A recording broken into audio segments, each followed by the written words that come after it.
The pandemic's toll on tourism. In Ontario, it's deeper than you might think. We're about 2/3 of what we were pre-pandemic. Between lockdowns and shutdowns, Ontario's tourism industry says it's still struggling, in part because of this. Now, Americans are our number one visitor, and the numbers that they come in just aren't reflecting what they were pre-pandemic. Crowded airports give an impression of recovery, but in a new report, the industry and the Chamber of Commerce say that's a long way off.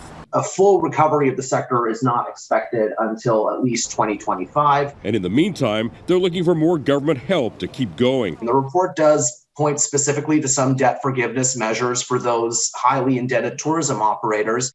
The industry wants the federal government to speed up immigration applications. And that we're broadening our eligibility criteria for newcomers as well to include those folks that are eligible to work in the tourism industry. An industry that wants to market Ontario for cannabis tourism, something done in some U.S. states. It's very interesting to think about the opportunities that could open up.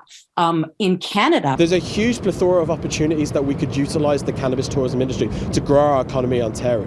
But laws currently prevent operators using cannabis to help sell destination and advertising, for example. This researcher says cannabis marketing would likely spur more travel. So what cannabis does, I think, is that it acts to diversify an already existing tourism industry, right? Tourism products that are already in place. An Ontario government spokesperson says the province is looking at ways to help showcase what Ontario has to offer.